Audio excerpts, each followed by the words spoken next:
मंत्री जी, एक ही गांव में 24 लोगों की मौत हो गई है डेंगू से, क्या कहना चाह रहे हैं? मंत्री जी, एक ही गांव में 24 लोगों की मौत हो गई है डेंगू से, क्या कहना चाह रहे हैं? कहाँ पे?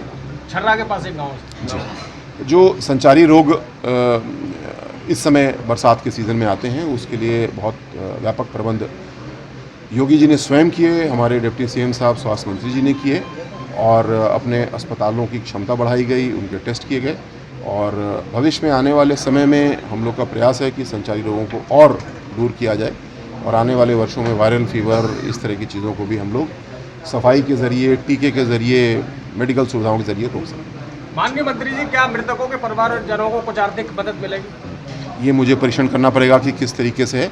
प्राकृतिक आपदा में यदि वो आ रहा है तो उनकी जरूर उनको मदद की जाएगी। देने के लिए, जुड़ाव को और आगे ले जाने के लिए ऐसे 6 बड़े बड़े सम्मेलन उत्तर प्रदेश में कर रही है।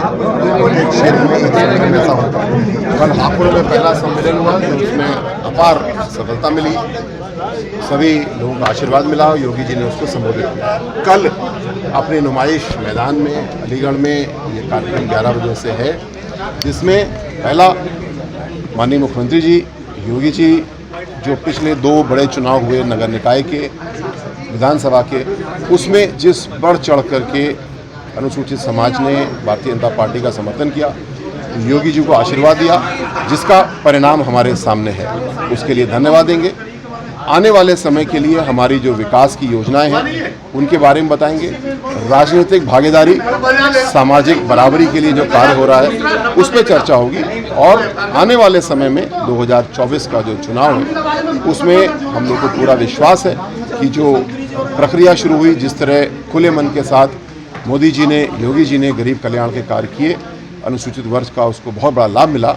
आने वाले 2024 के चुनाव में बहुत बड़ा समर्थन मिलेगा और 100% अनुसूचित वर्ग भारतीय जनता पार्टी के साथ खड़ा है, इसको हम लोग चुनाव में भी देखेंगे, ऐसा परिणाम मिलेगा। सर, कल कितने लोगों की आने की संभावना है और किस तरीके की व्यवस्था? जी, हमारा टारगेट है कि लगभग 1,35,000 लोगों के नाम, बस आदि सूचना हम लोग को सब प्राप्त हो गई है। उसके अलावा आपके माध्यम से अलीगढ़ के बहनों भाइयों से मैं अनुरोध करूँगा, जिनको बस की, स्कूटर की आवश्यकता नहीं है, वो स्वयं आ जाते हैं। तो मुझे लगता है कि कम से कम 1.5 लाख लोग योगी जी को सुनने के लिए आएंगे, अपना समर्थन देंगे। सर, बाहरी जिलों से यहाँ लाने के लिए लोगों के लिए किसी तरह की कोई व्यवस्था की गई है? जी, बड़ी व्यापक व्यवस्थाएं की गई हैं। बसों की व्यवस्था है, पार्किंग की व्यवस्था है, पानी पीने की और जो आवश्यकताएं होती हैं उनकी व्यवस्था है। कोशिश हम लोग की ये है कि ना सिर्फ लोग आएँ बल्कि वो सहजता से आएँ, किसी प्रकार की असुविधा ना हो, ट्रैफिक जाम ना लगे और नगर भी इससे न्यूनतम प्रभावित हो, ऐसी व्यवस्थाएं प्रशासन ने, पुलिस ने की हैं। मैंने सुबह इसकी समीक्षा भी की है। जो गठबंधन है इसकी केवल एक नींव है कि मोदी जी को हटाओ। कोई भी पार्टी, कोई भी गठबंधन किसी नैतिकता पे होता है, किसी योजना पे होता है। इनकी केवल योजना इतनी है। इसके विपरीत एनडीए की, भारतीय जनता पार्टी की नीति और योजना है गरीब कल्याण। कोई भी व्यक्ति पीछे ना छूटे, सबको साथ लेके आगे चलना है। सबका साथ, सबका विकास, ये केवल नारा नहीं है, हमारी हर नीति की नींव है।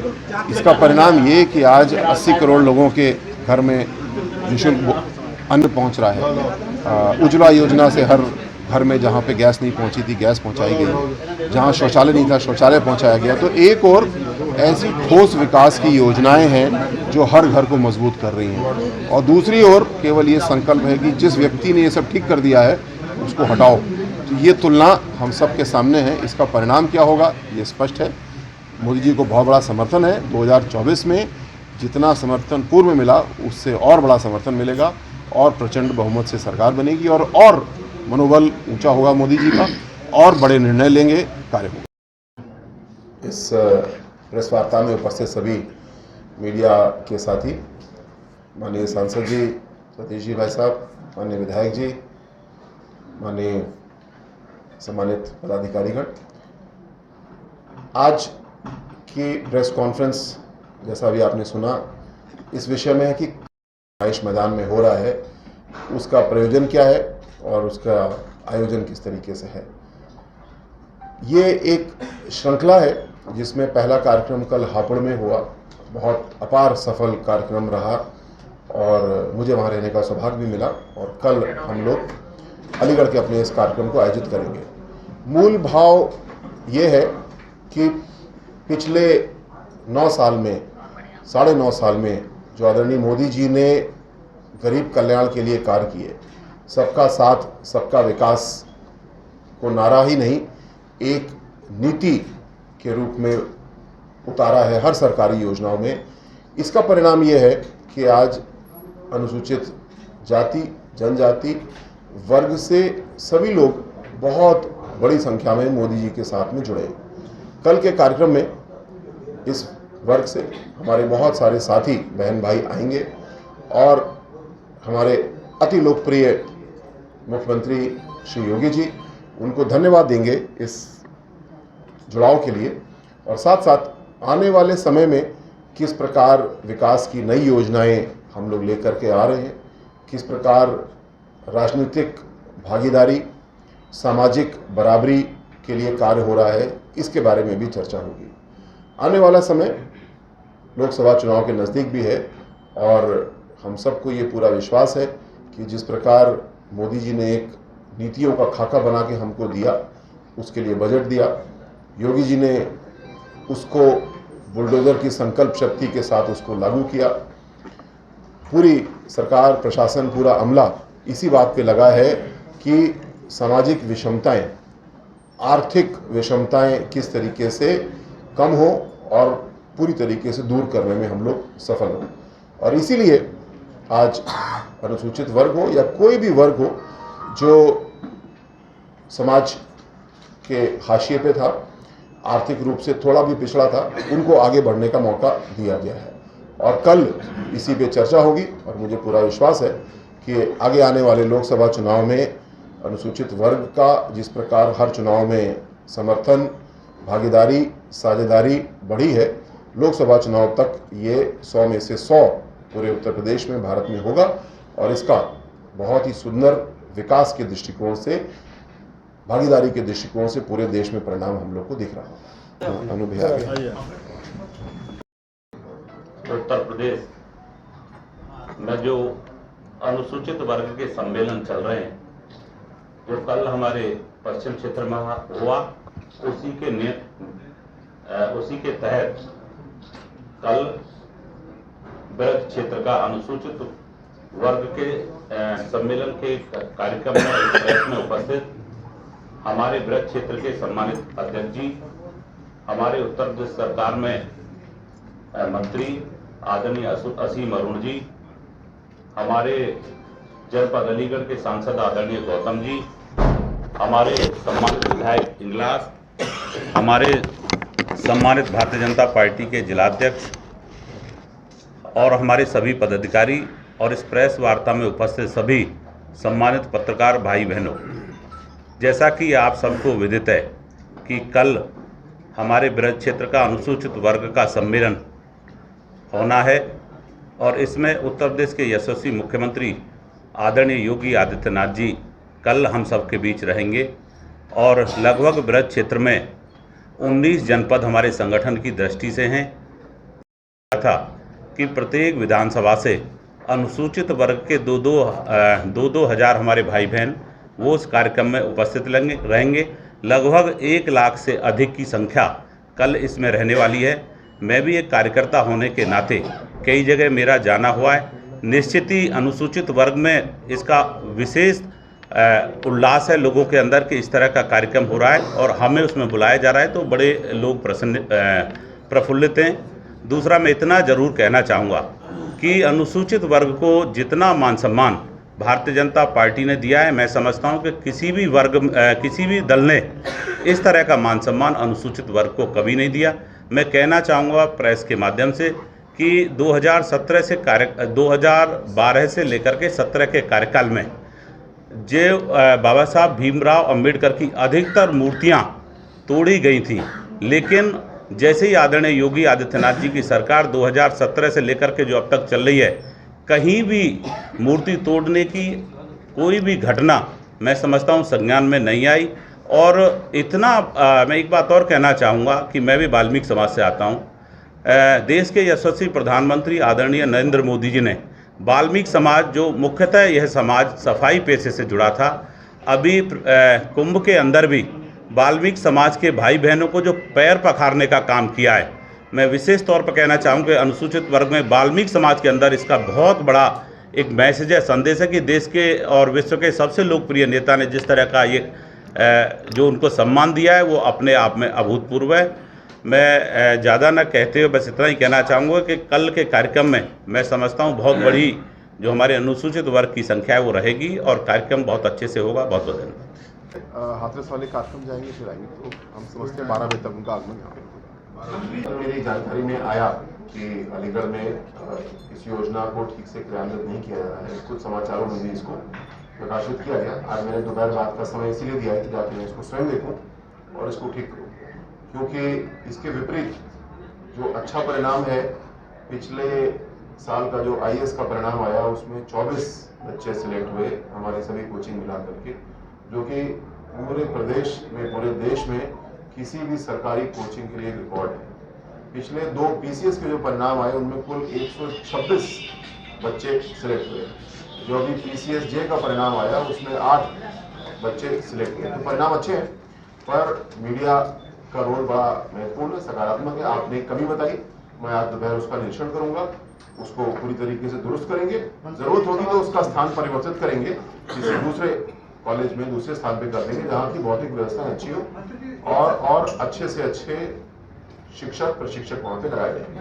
आप इस विषय में जागरूक हैं, इसी से ही समस्याओं का हल शुरू हो जाता है। जो बाबरी मंडी का छात्रावास है वो बहुत पुराना था और उसको पीडब्ल्यूडी से नेशनल कराया गया, तो वो रहने लायक नहीं पाया गया और उसको तोड़ने का निर्णय उसका लिया गया और उसके स्थान पे एक अत्याधुनिक छात्रावास स्वीकृत किया गया है। माननीय मोदी जी ने एक योजना दी है, उसके तहत एक नया छात्रावास वहां को पुरानी बिल्डिंग को तोड़ के बनेगा। ये भी विचार हो रहा है क्योंकि बड़े महत्वपूर्ण स्थान पे है, तो क्या वहां पे छात्रावास के साथ साथ कोई लाइब्रेरी, कोचिंग आदि भी उसी भवन में बना दी जाए, जिससे कि बच्चों को और लाभ मिले। जो बच्चे वहां रह रहे थे उनको तात्कालिक रूप से जो हाथरस रोड पे IAS PCS कोचिंग है मडरात के पास में मुकंदपुर, वहां पे ज्यादा नहीं, करीब 20-22 बच्चे थे, उनको वहां पे सुरक्षित रूप से ट्रांसफर किया गया है।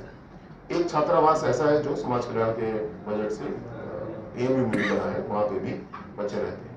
लेकिन आपकी बात सही है, हम कभी भी संतुष्ट नहीं होंगे, हमको छात्रावासों की स्थिति को और सुधारना है, संख्या भी बढ़ाना है और वहां की व्यवस्था को भी अच्छा करना है। दूसरा विषय आपने रखा जो अनुसूचित जाति वित्त विकास निगम, इसके तहत जो योजनाएं हैं वो प्रायः क्यों नहीं स्वीकृत हो पाती, क्योंकि ये कमी चल रही थी जिसको मोदी जी ने दूर कराया है। मान लीजिए मैं ही एक आवेदन करूं तो मुझे बिजनेस का कोई आइडिया नहीं, मुझे तो सरकारी सेवा का आइडिया है।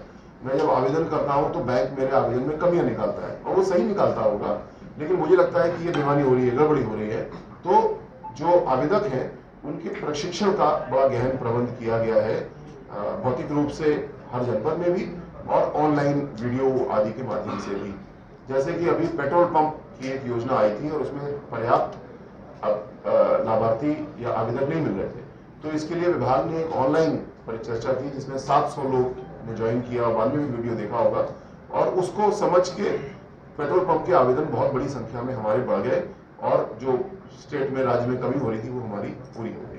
किंतु आपका धन्यवाद, आप इसी प्रकार मुद्दों को उठाते रहेंगे, हम लोग उनको हल करते रहेंगे। और नहीं, बड़ी महत्वपूर्ण बात है, अगर आप इस मुद्दे को ना उठाएं तो इसका मतलब ये मुद्दा हमारे लिए केंद्रीय मुद्दा नहीं है, ये मुद्दा केंद्रीय है और इसके लिए अच्छे कार्य हो रहे हैं। जो कमियां उसको दूर करेंगे। धीरेन्द्र जी, इसमें एक बड़ा परिवर्तन और होने वाला है कि कोचिंग को हम लोग लगभग 90% ऑनलाइन कर देंगे। हमारे वीडियो कंटेंट बहुत सारे तैयार हो गए हैं और नीट और JEE के साथ इसको लॉन्च कर रहे हैं। PCS के लिए अभी कंटेंट और तैयार हो रहा है। तो जैसे मैंने बताया कि इसका पूरे राज्य में देखें तो परिणाम ऐतिहासिक है। अलीगढ़ में क्यों खराब है, क्यों ठीक नहीं है, ये हमारी जिम्मेदारी है, उसको आज ही ठीक करने की दिशा में बढ़ेंगे और ठीक करेंगे, इसको समझा। लेकिन आप मेरे साथ आज चलेंगे तो आपको काफी वहाँ पे सुधार दिखेगा और सुधार हो रहा है। 1.5 करोड़ रुपए उस भवन के लिए स्वीकृत किए गए, जिससे कि वहाँ पे सुधारात्मक कार्य चल रहा है। माननीय विधायक जी बहुत निकटता से उसको लक्ष्मण भाई साहब देखते हैं, आदरणीय पार्षद जी बहुत उसको निकटता से देखते हैं और केवल ठीक ही नहीं करना, उसको सुंदर भी कर रहे हैं। लेकिन भवन पढ़ाई नहीं करते हैं, पढ़ाई टीचर कराते हैं। तो अच्छे प्रशिक्षकों की, टीचरों की व्यवस्था भी की गई है। जहाँ पे पहले 200 रुपए प्रति पीरियड था, उसको हमने बढ़ा के 2000 रुपए प्रति पीरियड किया। 2000 रुपये प्रति पीरियड, मतलब महीने में 60,000 रुपये के वेतन हम टीचर को दे सकते हैं और एक लेक्चर प्रतिदिन। अलीगढ़ में इतने धनराशि में हमें लगता है कि सबसे अच्छे टीचर हम लोग ले पा रहे हैं और हमने लिए भी। कुछ एमयू से भी हैं, कुछ और कॉलेजेस से हैं, तो वहाँ की जो भौतिक व्यवस्थाएं हैं उनके लिए स्वीकृति हो गई है, लगभग आधा काम हो गया, आगे और अच्छा हो जाएगा और शिक्षक की व्यवस्था भी अच्छी हुई है और मुझे पूरा विश्वास है कि इस बार का जो परिणाम आएगा अलीगढ़ के बच्चे भी उसमें अच्छा। विषय कल रात मेरे जब मैं आया तो थोड़ा सा चर्चा में आया, तो मैं सिद्धांता इसके ऊपर रिस्पॉन्ड कर सकता हूँ। कोई भी जमीन जो सरकारी जमीन है, ग्राम सभा की जमीन है, खासकर जिसकी आप बात कर रहे हैं गोचर की जमीन है, उसके ऊपर किसी प्रकार का कोई पट्टा होने का प्रावधान नहीं है। और जो मेरी जानकारी में आया कि अभी तक की जांच से जिन जमीनों की आप बात कर रहे हैं ये अवैध कब्जा है, इसके ऊपर किसी भी प्रकार के ऐसे अवैध कब्जे को हटाने की एक प्रक्रिया है और उस प्रक्रिया का पालन किया जाएगा। जिसने कब्जा किया उसको भी ये बात कहने का मौका जरूर दिया जाएगा, लेकिन कोई भी सरकारी जमीन पे अवैध कब्जा इस प्रकार का है, खासकर गोचर का कब्जा है, तो उसको हटाया जाएगा, उसको दूर किया जाएगा और जो कानूनी कार्रवाई की जाएगी। लेकिन साथ साथ मानवीय दृष्टिकोण भी अपनाया जाएगा।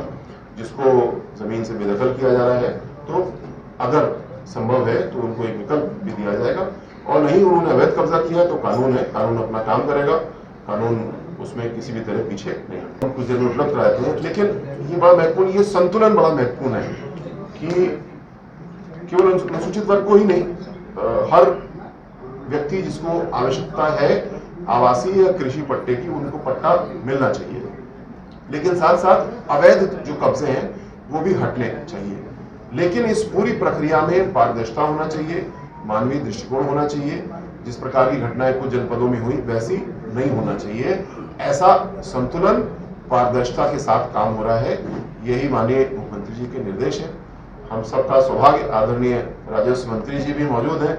अनूप भाई साहब से मैं अनुरोध करूंगा इस भैया जो भी हमारी धाराएं, जैसे धारा 67 होगी जो जमीन पर कब्जा होता है, मैंने अब बहुत लंबे समय ले, मैं 3 घंटा लगातार उस तहसील में रहा और एक एक बिंदु, चाहे धारा 67 हो, 24 हो, 34 हो, 80 हो, 116 हो, मैं लगातार उन पे एक एक विषय पे हमारी चर्चा हुई।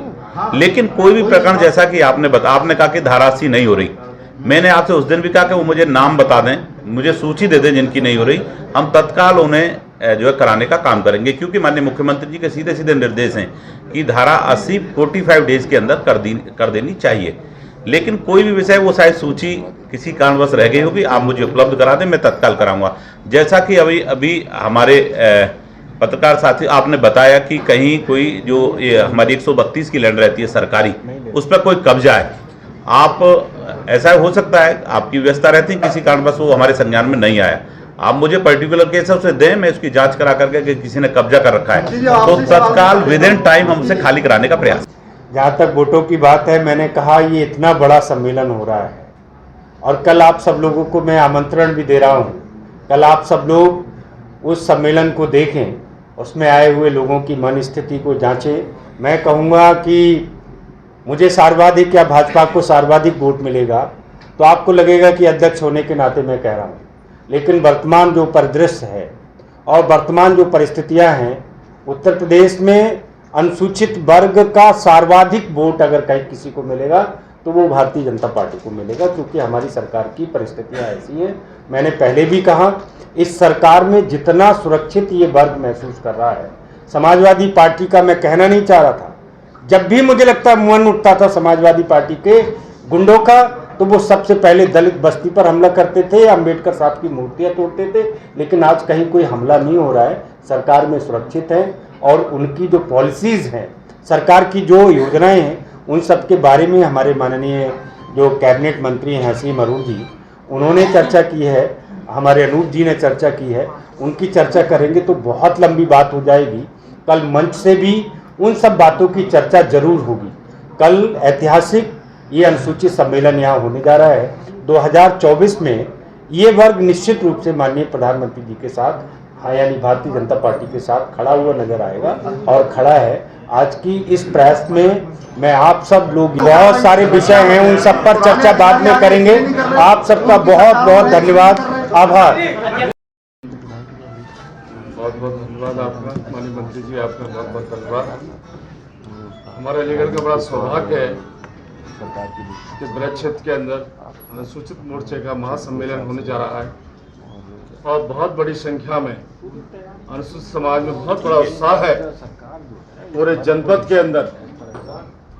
कल आपको अलीगढ़ जनपद में जो नुमाइश ग्राउंड के अंदर सम्मेलन होने जा रहा है, एक उत्साह देखने को मिलेगा। एक अनुसूचित समाज इतना बड़ी भारी संख्या में भारतीय जनता पार्टी से जुड़ा है और देश के प्रधानमंत्री मोदी जी ने और प्रदेश के मुख्यमंत्री योगी जी ने जो अनुसूचित समाज के लिए जो कल्याणकारी योजना चलाई है और ग्राम पंचायत स्तर पर और ब्लॉक स्तर पर जो कार्यक्रम दिए हैं, उससे अनुसूचित समाज में बहुत बड़ा संदेश गया है और मान और सम्मान के लिए जो भारतीय जनता पार्टी ने अनुसूचित समाज का जो सम्मान किया है वो आज तक 70 साल में किसी पार्टी ने नहीं किया है। इसी के साथ बारे में सांसद आदरणीय श्री सतीश गौतम जी, हमारे महानगर के अध्यक्ष श्री राजीव शर्मा जी, हमारे विधायक आदरणीय श्री राजकुमार सहयोगी जी, मेरे महामंत्री श्री राकेश मिश्रा जी,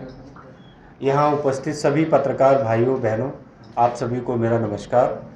विषय जैसा आप सबके संज्ञान में है कि पूरे उत्तर प्रदेश में हम लोग 6 बड़े अनुसूचित वर्ग के सम्मेलन कर रहे हैं। अभी पहला सम्मेलन हम लोगों का हापुड़ में हुआ है और ये दूसरा सम्मेलन कल यहाँ अलीगढ़ में नुमाइश ग्राउंड पर होने जा रहा है। इस सब के विषय में पूरी जानकारी है।